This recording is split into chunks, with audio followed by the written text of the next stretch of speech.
Hello, I'm Dr. Obey, and this is A Moment in Medicine.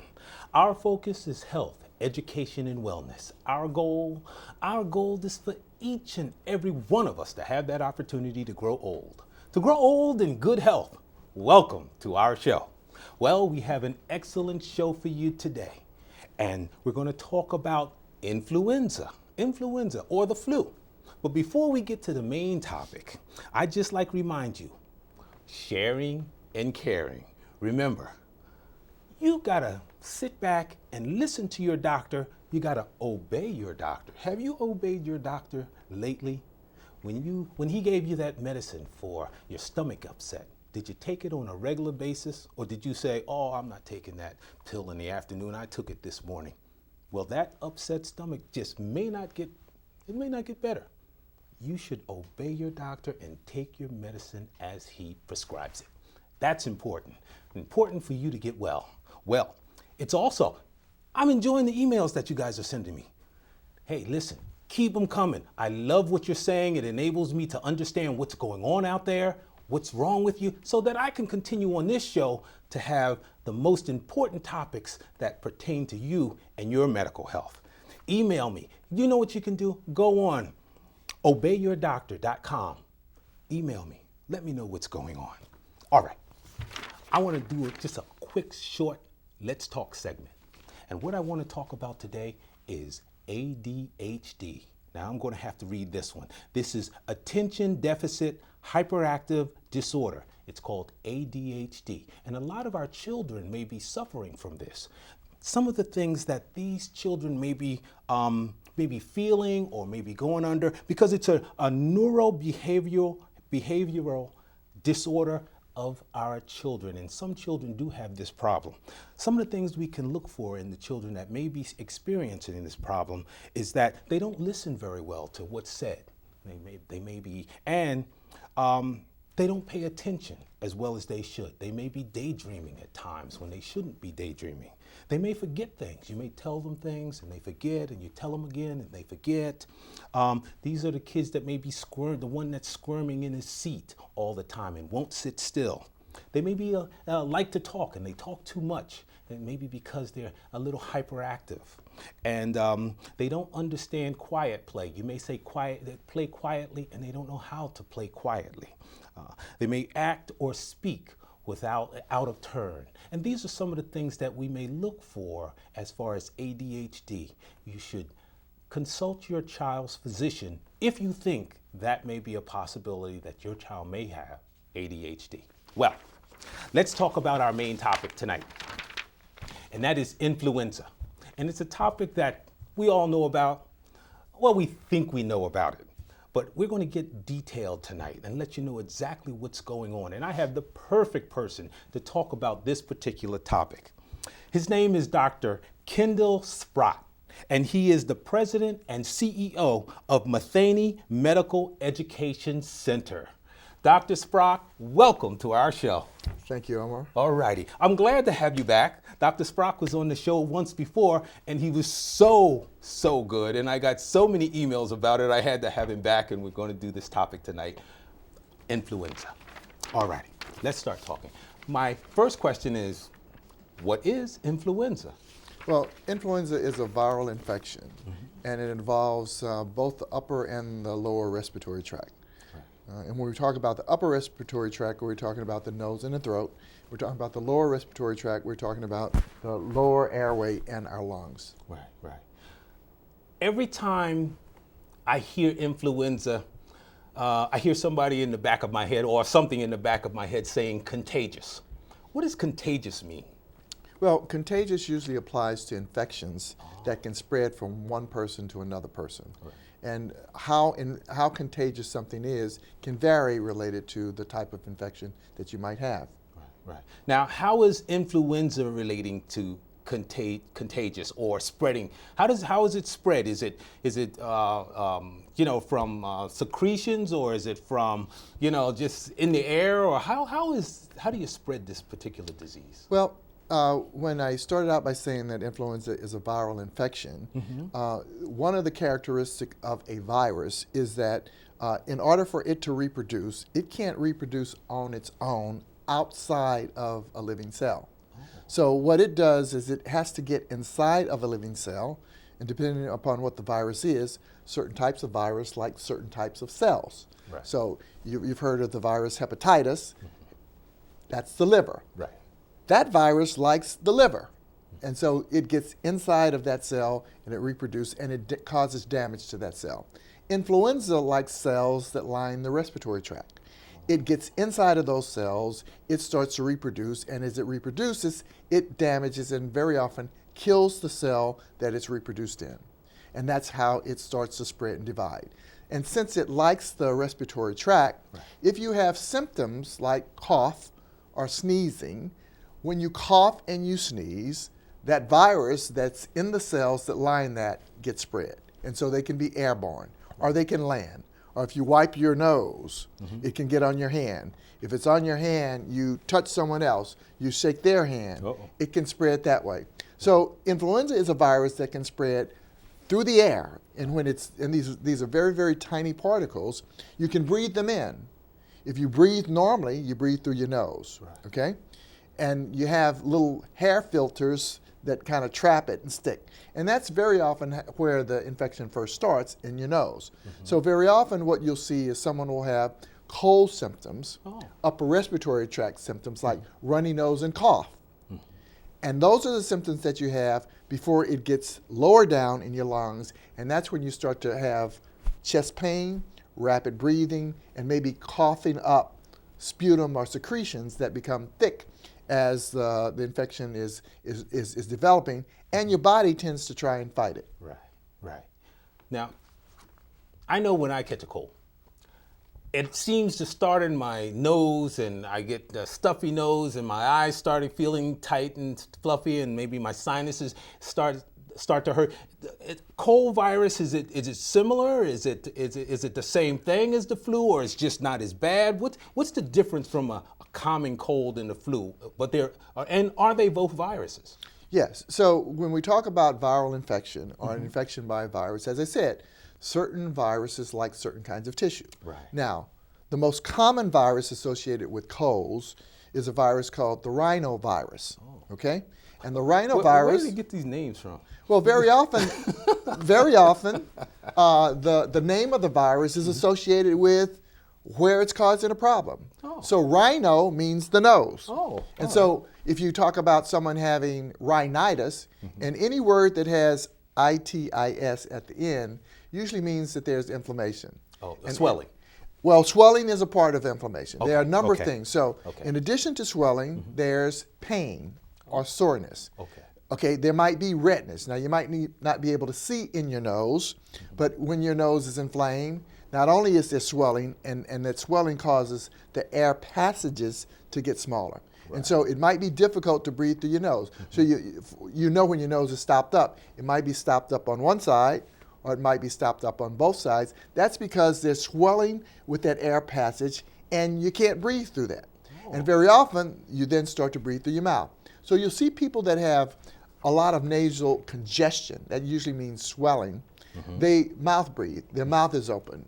And you can see when you start to breathe through your mouth, your lips get dry, and very often they become cracked. So with rhinovirus, you usually have an infection that involves the nose and the throat. But because the first symptoms start out with runny nose or nasal congestion, there might be redness. If you look inside the nose with a light, you see it's red. You can see that the passage is narrow. That means that there's swelling. Because there's pain, that we call that dolor or pain. And one of the things that you might not be able to determine related to that is it's also warm. So if you have inflammation of your skin, you touch, your skin will be warm in addition to the redness and the swelling and the pain. So all of those are signs of infection. Another factor, if you're talking about a joint, you have arthritis. There's a fifth function other than those four we talked about, and that is limitation in terms of the function, or the ability to move it, the full motion that it normally goes through. So that's inflammation. So rhinitis means inflammation of the nose. Right. And rhinovirus means that that's a virus that really likes the nasal tissue, and that's where it first starts. Oh, all But right. rhinovirus, just like influenza, can cause lower respiratory tract infection. But more often than not, most of the people that get it, it's just upper respiratory tract symptoms, and you don't have the lower tract symptoms. Okay. When you say lower respiratory tract infections, are you talking about things like bronchitis and pneumonia, or what exactly are you talking about? So you said bronchitis. That means that you have itis Right. at the end of bronch, Right. and that means that you have bronchi. And bronchi describes the branching of the airways. Okay. If you look at the airway, you breathe through your nose, it goes into your neck. There's a big tube called the trachea, and then below the trachea, it starts to branch out. And you have the bronchi. And then the smaller parts, as it gets smaller, are called the bronchioles. Okay? And so when you talk about inflammation of that area, in general, you're going to have inflammation all along that way. So you might have in your larynx, where your voice box, Okay. laryngitis. And very often people that have laryngitis might have a hoarse voice or lose their voice. Then lower, it's tracheitis, and so you can have laryngotracheobronchitis. In small babies, we call that croup, where they have inflammation of that. And then you can get all the way to the air sacs themselves, where you now have pneumonia or pneumonitis. So from influenza or the flu, you can get bronchitis, or it can go into pneumonia as well. That's correct. And very often, even though you may not be able to tell, you have elements of both lung pneumonia as well as inflammation of the airways. Oh, all right then, all righty. The basic question, stepping back, can you die from influenza or this virus infecting you in different ways? Oh, no question you can die. And part of the issue is, with many infections, when you talk about how you die from the infections, it's really you're dying from the complication of the infections, what the viral infection actually damages, and then what it causes. So when you're talking about inflammation of the airways and inflammation of the air sacs, the important aspect of that is the way that you live is you get oxygen by breathing it in.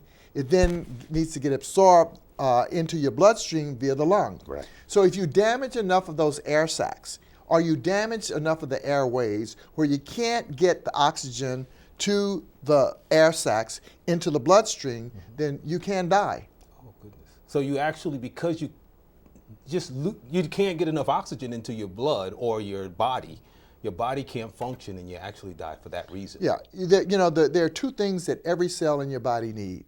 One is oxygen, and the other is an energy source. Right. So oxygen is critical. If you stop breathing, that means that you can't get oxygen from the air into your lungs, then you'll die. And the first thing that will happen is that you'll become anxious. You'll attempt to breathe, but if you can't, first thing that will happen before your brain sort of goes away, your heart will speed up, your heart will slow down, and then your heart will stop. Oh, goodness. So it becomes very important for you to have an adequate amount of oxygen circulating through your blood system, which means that you need to have the ability to get the air from the outside, through your airways, into your lungs, and then into your bloodstream. Right. Interesting. What about as far as age? What age, is there any particular age that you're more prone to catching the flu? So the ability to catch the flu is everyone's susceptible to it if you've not had that particular strain. And one of the things that happens is that... So hold on, you're moving too fast over Yes. here. When you say strain, a particular strain, you mean there are different types of flu? Oh, there are, hundreds and hundreds of different types of influenza. Oh, all right. And see, what happens is every year, there's a pattern of how the influenza travels from one part of the world to our part of the world. And so what the specialists in infectious disease do is they try and make a prediction as to what the viral illnesses will be every viral season. So if you think about influenza and even cold, because the seasons are the same, most people are okay during the summer. Right. But once the fall starts, and depending on where you are, as the weather starts to change and get cold, you now start to have increasing numbers of folks that get colds and that get flu. Oh, all right. And then, depending upon where you are, you have a peak incidence of the influenza. And so it might start to come up in September, or it might start to come up in October. But usually by December, January, and February, you hit the highest points where the flu is most active. Okay. And everywhere across the country, people start to test for individuals as to whether or not they have flu, right, and what type of flu that they have. And as I said before, what happens every year is before the flu season starts, right, here in this country, the scientists try and predict what the various strains of flu that are likely to cause most of the illness, and they try and develop a vaccine against those strains. Those strains, that's going to happen that year. That's right. That's coming up. That's right. All right. So by the time you see your doctor or the drug pharmacies, they say we got the flu vaccine. That flu vaccine has been developed in anticipation of what types of flu are going to be causing the most damage in flu season. Oh. So the earlier you get your flu vaccine, the better prepared you are to prevent your getting influenza if you're exposed. But that vaccine, right, is only going to be effective against either 3, and this year, at the earlier part of this year, the vaccine had 3 different strains in it. Right. And then the later vaccine, they added a 4th because they thought that there was a 4th strain that might cause problems, and so they have that. So they had a trivalent, which means 3 types of influenza strains, and then the one that's out now is quadrivalent. They had 4 types of strains of flu. And so if you get it early enough, right, then if you get exposed to those strains, you won't get influenza. Okay. You won't get it. You won't get influenza from those strains. That's what I was going to ask you. Yes. If you get the flu shot, can you get the flu? Yes. I mean, because, I always think, I'm getting this shot and this pain and he jabbed me in my arm and all of this and I still got the flu. That's correct. Oh, so think of it like this, suppose someone's out there throwing balls, okay? Right. And they're going to throw 10 balls at you, okay? Okay. And you have a glove that can catch all of the red balls thrown at you, but won't catch the blue ball. Right. So with the influenza vaccine, as long as you took a vaccine against those 3 of the 9, right, then you're protected. Right. But you could get that one blue ball that wasn't part of the glove that the glove can catch, and then you get the flu. So it's a statistical issue. Right. And so for the most part, if you get the vaccine and you get exposed to those types, you're fine. You won't get it. But it doesn't mean that there might be this rare type that's out there that wasn't part of the vaccine, and then you can catch the flu. Will the flu virus protect you against any type of bacteria? Not a virus, but bacteria. So remember I said that the viral infections sort of get inside the cells and destroy the cells. The flu vaccine, not flu virus. Flu vaccine protect you from any bacteria. That's what I meant to ask. No, it will not, because the way that the vaccine works is that they put into the vaccine components of the virus. You're not getting a live virus in the one where you get the shot. Now, there's a vaccine where you put it in your nose, a nasal spray, that's a live virus. And to a certain extent, since it is live, it may cause you mild symptoms. And it's important that if you have asthma, it's very important because asthma is an inflammation of the airways. Right. And so if you have asthma and your airways inflamed, and then on top of that, you get a viral infection that causes damage, you can really get sick. Right. And so it's very important for asthmatics to get the flu vaccine, but only the flu vaccine where it's the shot, not the inhaled. Okay. For some reason, if you have asthma and you get the live inhaled vaccine against influenza, it can make your asthma worse. But because it's designed specifically against different strains of the virus, It does nothing to the bacteria. Oh. But with bacterial infections, in most cases, the bacterial infections that you get, you don't catch from someone else. Most of the bacterial infections that you get are really bacteria that reside on either the surface of your skin or line your nasal passages or line your GI and GI, and they reside there normally and cause no problems.